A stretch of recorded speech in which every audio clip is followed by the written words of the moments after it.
Interior uveitis जो है हमारे आइरिस से लेके पार्स प्लाइकेटा तक जो इन्फ्लेमेशन है उसको हम इंटीरियर यूवियाटिस कहते हैं। समझ आ रही है? फिर उसमें एक है हमारे पास एक्यूट यूवियाटिस और एक है क्रोनिक। एक्यूट यूवियाटिस जो है वो उस इन्फेक्शन को हम कहते हैं जो 3 महीने तक हो, उससे ज़्यादा परसिस्ट ना रहे, 3 महीने के अंदर अंदर वो ठीक हो जाए, उसको हम एक्यूट यूवियाटिस कहते हैं। और जो क्रोनिक यूवियाटिस है वो 3 महीने से ज़्यादा टाइम लेगा। ठीक है, एक्यूट यूवियाटिस में हमारे पास सिम्टम सीवियर होते हैं और क्रोनिक यूवियाटिस में हमारे पास साइंस क्लियर होते हैं। समझ आ रही है? एक्यूट यूवियाटिस में हमारे पास सिम्टम सीवियर होते हैं और क्रोनिक यूवियाटिस में हमारे पास साइंस क्लियर होते हैं। ठीक है, स्पेसिफिक साइंस होते हैं। समझ आ रही है?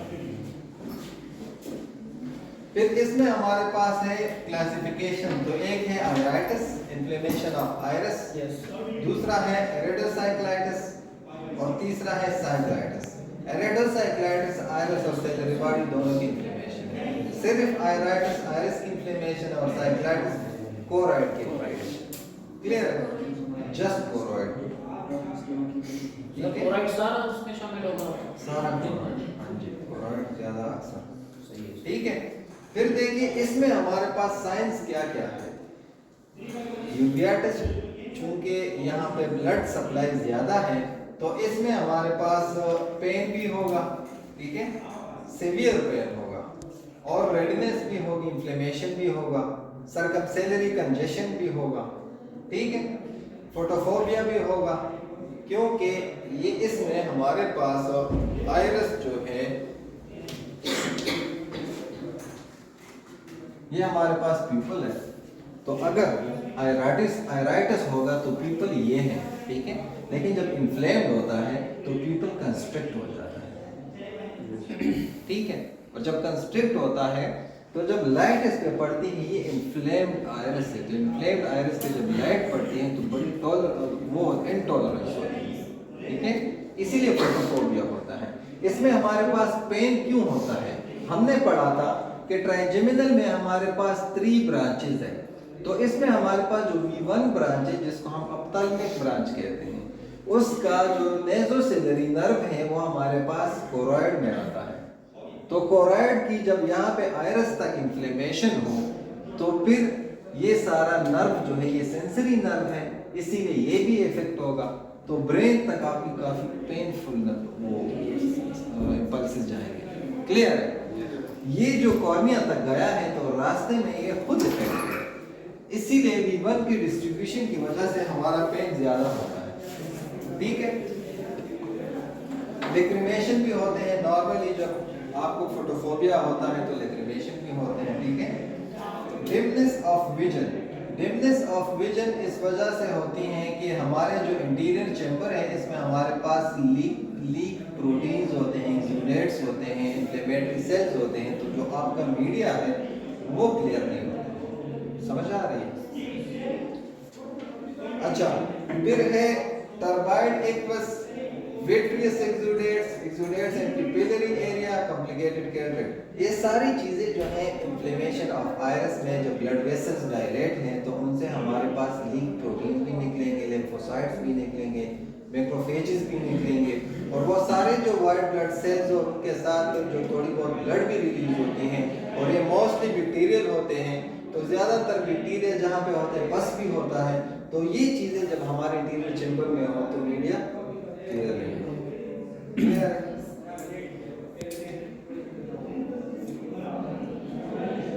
इस पिक्चर को देखिए, ये सर्कमसेलरी कंजेशन है, ये आइरिस की इन्फ्लेमेशन है, ब्लड वेसल्स, ठीक है। कॉर्नियल साइंस क्या होंगे? Circumcision mean around the limbus. Limbus, ये आइरिस था जो मैंने आपको दिखाया। देखें, ये हमारे पास है कॉर्निया, ठीक है, यहाँ हमारे पास है आइरिस। अब ये जो हमारे पास कॉर्निया है ये एंडोथेलियम ऑफ द कॉर्निया है, ठीक है। तो ये जो इंटीरियर चैम्बर है इसमें हमारे पास लीक प्रोटीन्स भी है, इसमें हमारे पास WBC के सेल्स भी है, मैक्रोफेजेस भी है, लिम्फोसाइट इलेक्ट्रोसाइट्स भी हैं इसमें हमारे पास, ब्लड के कुछ सेल्स भी हैं, ठीक है, प्लाज्मा के सेल्स भी हैं। तो अगर ये सारे सेल्स एंडोथेलियम पे क्योंकि डायरेक्ट कांटेक्ट है तो ये यहाँ पर डिपॉजिट हो सकते हैं, ठीक है, ये डिपॉजिट हो सकते हैं एंडोथेलियम पे क्योंकि ये खाली इंटीरियर चैम्बर पे है और एक एंडोथेलियल वॉल है, तो ये हो सकते हैं डिपॉजिट। इस डिपोजिशन को हम कहते हैं केरेटिक प्रेसिपिटेट, ठीक है। ये हमारे पास वाइट ब्लड सेल या लीक प्रोटीन्स या जितने भी हमारे प्लाज्मा से लीक हो जाते हैं, ये वो सेल्स हैं, ठीक है। अब ये जो आपको कॉर्निया में अपीयरेंस देंगे तो ये आपके ट्रांसपेरेंट कॉर्निया है, तो ये आपकी कॉर्निया में इसी तरह डॉट डॉट नजर आएंगे, कॉर्नियल एंडोथेलियम, और इसको हम केपीज कहते हैं, ठीक है। अगर ये केपीज स्मॉल हो तो सिंपली केपीज, अगर ये केपीज बड़े बड़े हो तो इसको हम मटन फेट केपीज कहते हैं, क्योंकि मटन फेट जो होते हैं वो बेसिकली एक्सुडेट भी उसमें होते हैं तो उनका साइज बढ़ जाता है और कॉर्निया में वो आपको क्लियरली नजर आते हैं, इसीलिए इसको हम मटन फेट केपीज कहते हैं। इसको आपने बैंड केरेटोपैथी से डिफरेंशिएट करना है। अगर आपको याद हो, band keratopathy is the deposition of calcium, and ज्यादातर वो डिपोजिशन जो है इंटीरियरली होती है, ये डिपोजिशन पोस्टीरियरली होती है, ये एंडोथेलियम के लेवल पे होती है। तो this is the pathogenic sign of uveitis, समझ आ रही है? This is the basic sign of uveitis. अगर आपको केपीज मिल गए तो बस आपके लिए यूवियाटिस को डायग्नोज करना इजी हो गया, ठीक है। अच्छा, ये पिक्चर अगर आप मोबाइल देख रहे हैं, इसमें ये पिक्चर आ रहे हैं, स्लाइड नंबर 9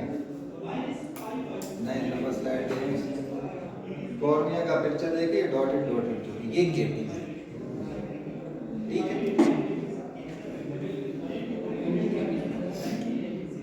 अच्छा, एक्वस सेल्स एंड फ्लेयर्स, याद रखें यूवियाटिस में एक्वस सेल्स और फ्लेयर्स नजर आते हैं। If you are expert in slit lamp biomicroscopy तो आपको एक्वस सेल्स इजीली नजर आएंगे और फ्लेयर्स भी नजर आएंगे। फ्लेयर्स बेसिकली वो लीक प्रोटीन है ब्लड वेसल से जो आपके इंटीरियर चैम्बर में आए हैं, उसको हम फ्लेयर्स कहते हैं। एक्वस सेल्स में हमारे पास मुख्तलिफ सेल्स हैं, WBCs हैं, RBCs भी हो सकते हैं, क्योंकि आपके यूवियाटिस में कभी कभी हाइफीमा भी हो जाता है, ठीक है, ब्लड इन इंटीरियर चैम्बर, हाइपोपियान भी होता है, पस इन इंटीरियर चैम्बर, समझ आ रही है, ठीक है।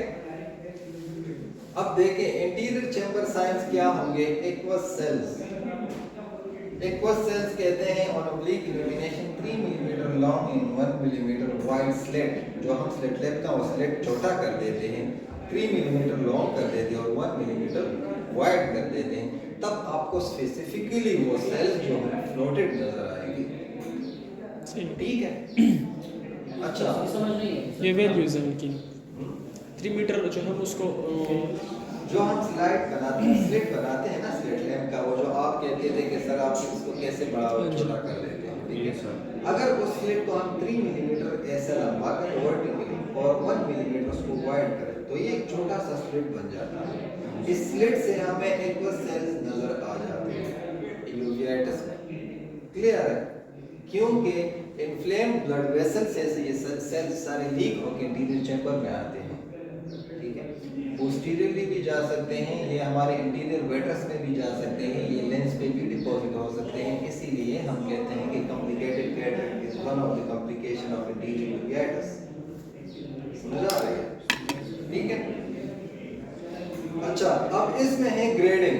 आपको जिस तरह मैंने ट्रेकोमा का ग्रेडिंग बताया था कि 5 mm सेल्स और 5 मिलीमीटर 1 मिलीमीटर के सेल्स 5 अगर हो तो ग्रेड 1 हो, इसी तरह ये भी ग्रेडिंग है, ठीक है। इसमें देखिए +1 से लेके 5 सेल तक ये प्लस ग्रेडिंग है, 0 ग्रेडिंग में हमारे पास सेल नहीं होते, प्लस में 1 से 5, +1 जो है फिर उसके 6 to 10 सेल्स हमारे पास +1 ग्रेड में आते हैं, ठीक है। फिर +2 ग्रेड में 11 से 20 सेल्स, ठीक है, 3 में 21 से 50 सेल्स एंड 4 में 50 से ज्यादा। इसका ये मतलब है, अब आप कहेंगे कि इसको हम कैसे गिनेंगे ये सारे सेल्स को, ये एक्सपेरिमेंटली जब आप देखते हैं तो फ्लोट करते हैं वो सेल, तो अगर आपको कंजेस्टेड सेल्स हैं, इसका मतलब वो 50 से ज़्यादा है। सही है। 4-5 सेल्स आप इजीली वो खुद भी देख सकते देख सकते हैं, ठीक है। तो उसकी सिवियरिटी का आपको अंदाजा हो जाता है कि यूवेटिस कितना सेल है। सही। ठीक है। अच्छा, फ्लेयर क्या है? Leakage of protein into the AC from the leaky vessels on oblique illumination, a point of beam projected on the iris plane. Clear है? Protein particle seen floating the beam of light, Tyndall phenomena. ये जो protein particles है, ये जब float करते हैं, आप इसको देखते हैं, इसके फ्लोटिंग को हम टेंडल फिनोमेना, ठीक है। सही। सर ये लीक हाई हाई में क्या है सर, ये क्या है? क्या? ये लीक की वजह से हम leak oblique illumination. Oblique illumination क्या है? ओब्लिक इल्यूमिनेशन जब आप इल्यूमिनेशन सिस्टम साइड पे कर देते हैं, क्या मतलब? एंगल उसका वो नहीं होता जो मूव करते हैं, एक वीविंग पार्ट है, एक इल्यूमिनेशन वाला पार्ट है, जो मुख्तलिफ डिग्रीज पे हम देखते हैं। स्लेट लैम्प में वो जो ओब्लिक हम कर देते हैं, ठीक है।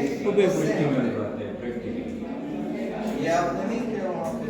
किया है, लेकिन नहीं है ना सर, इसलिए तो कहते हैं कि वेरी देखिए उसमें ऐसा है कि वो इल्यूमिनेशन सिस्टम को हम मूव कर सकते हैं, ठीक है।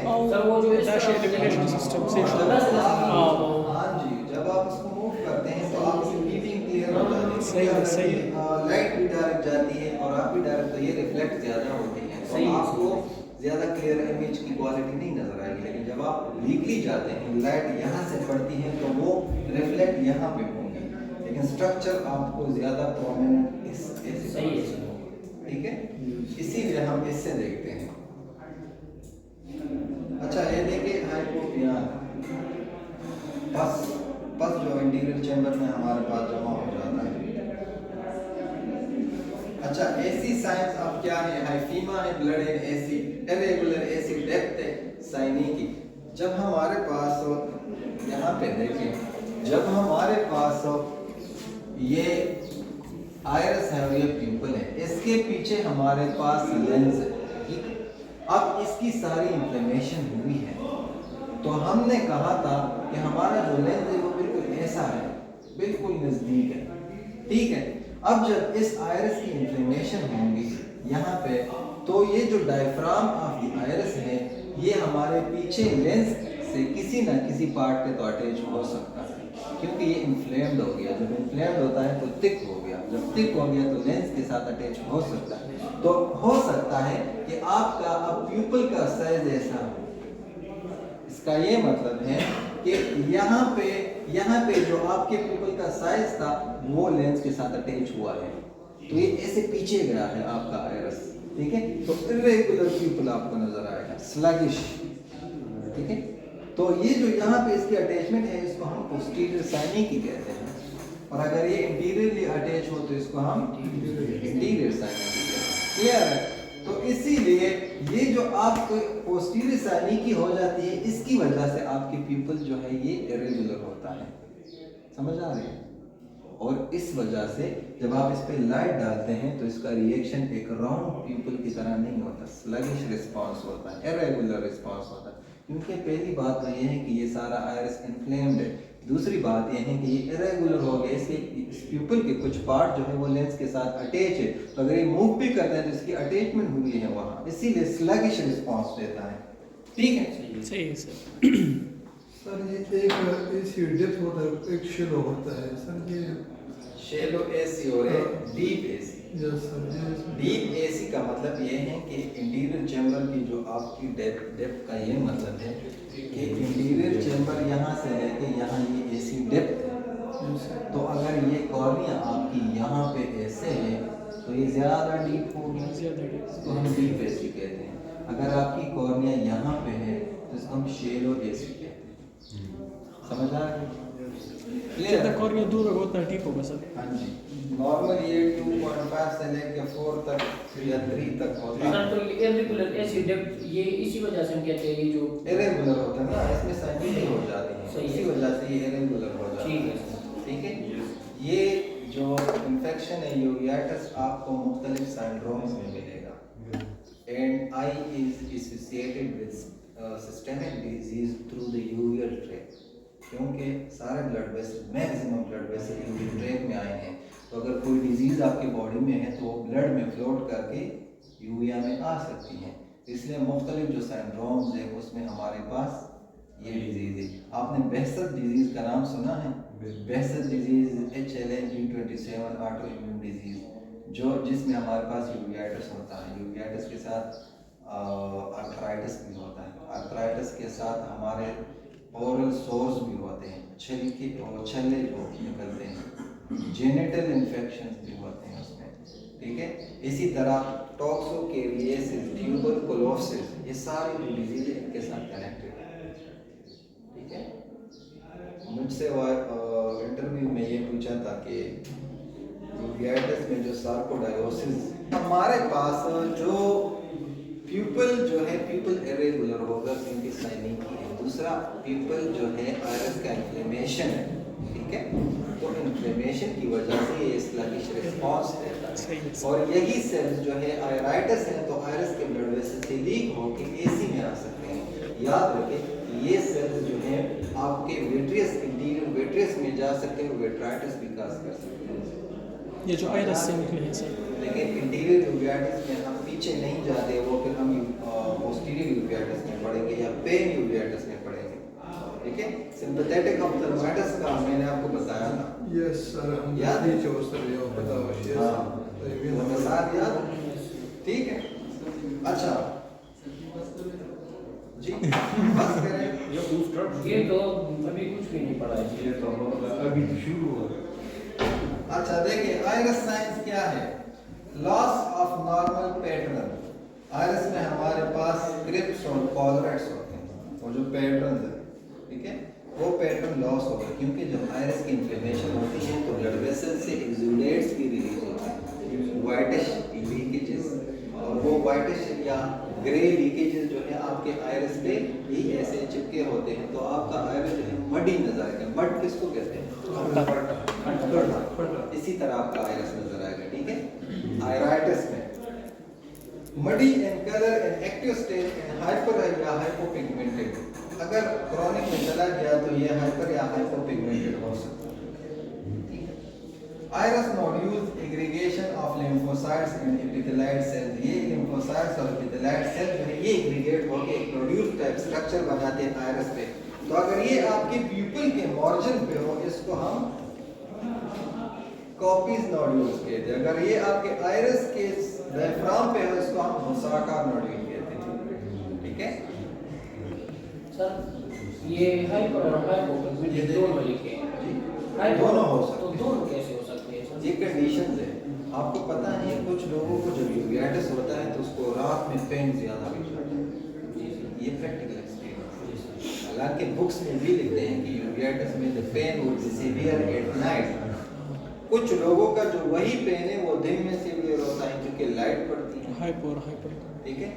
तो ये जो हाइपर पिगमेंटेशन और हाइपोपिगमेंटेशन है, तो एक्यूट और क्रॉनिक स्टेज है, सही है।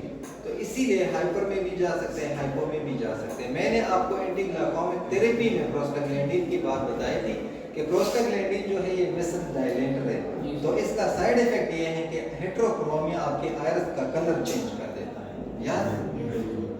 तो ये वो इन्फ्लेमेशन ऑटोमेटिकली, ये भी इन्फ्लेमेशन है ना, इसमें आपका आयरस कलर चेंज होगा, तो वो हाइपोपिगमेंटेड भी हो सकता है, हाइपर पिगमेंटेड भी हो सकता है, ठीक है। कौन सा बीएस वाला बार बार राजी, ठीक है, समझ आ गया? सही है। ये देखें, ये copies nodule and moussaka nodule, ये कॉपी नोड्यूल देखें आप प्यूपल में, देखिए डॉट्स नजर आ रहे हैं प्यूपिलरी मार्जिन पे, 3 डॉट्स। यस सर, बिल्कुल यस सर। ये बेसिकली मार्जिन पे ये नोड्यूल, ये लिम्फोसाइट्स और मैक्रोफेजेस की एग्रीगेशन है, और ये पेरिफेरी पे देखिए ये जो एक दाना टाइप है, नीचे वाले पिक्चर ये आपकी मुसाका नोड्यूल, ये सारे व्हाइट ब्लड सेल्स की एग्रीगेशन है, ठीक है। सही है। पोस्टीरियर साइनिक का पिक्चर देखें, इसी तरह इरेगुलर पीपल होगा, सही, समझ आ गए? सही। Slide number 18। सर ये मतलब स्लिट लैम्प से इस तरह नजर आएगा या डायरेक्टली भी हम देख सकते स्लिट लैम्प से इजीली नजर आ रहा है। अच्छा, पोस्टीरियर साइनिकी में क्या क्या होता है? ये सेगमेंटल भी हो सकता है, मतलब आयरस का कोई खास पार्ट जो है वो पोस्टीरियर अटैच हो सकता है। ये एनुलर भी हो सकता है, रिंग की तरह गोल जो है ये अटैच हो सकता है, और टोटल आयरस आपका लेंस के साथ अटैच हो सकता है। ठीक है। Sluggish pupillary reaction and meiosis. Meiosis इसमें इसीलिए होंगी क्योंकि ये जो आपका प्यूपल है, प्यूपल अब ये आयरस का पार्ट है, ये इस तरह टायर है, तो जब ये इन्फ्लेम्ड होगा तो इसमें स्पेस कम हो जाएगा हर तरफ से, इसीलिए मियोटिक नजर आएगा आपको। समझा रही है? इरेगुलर प्यूपल को देखें, slide number 21। 21। Yes sir, very good. Clear हो गया? यस सर, बिल्कुल। अच्छा, लेंस के साइंस क्या होंगे? Pigment dispersion on lens surface, क्योंकि आयरस में पिगमेंट्स है, मेलेनिन है। अब आयरस जो है इन्फ्लेम्ड है, तो ये पिगमेंट जो है ये डिस्पर्स हो सकते हैं, और ये अक्सर जो है ये आपके कॉम्प्लिकेटेड कैटरेक्ट काज करता है। तो कॉम्प्लिकेटेड कैटरेक्ट में जब आप देखते हैं आफ्टर यूवीआई आपका लेंस में ना डॉट क्लियरली वो कलरफुल पिगमेंट्स नजर आएंगे। सर तो ये मतलब आयरस से उस पे लगे हाँ जी, आयरस है। Fibrin exudates on lens surface and complicated cataract. ये देखिए कॉम्प्लिकेटेड कैटरेक्ट 23 नंबर स्लाइड है। क्लियर हो गया? सही सही।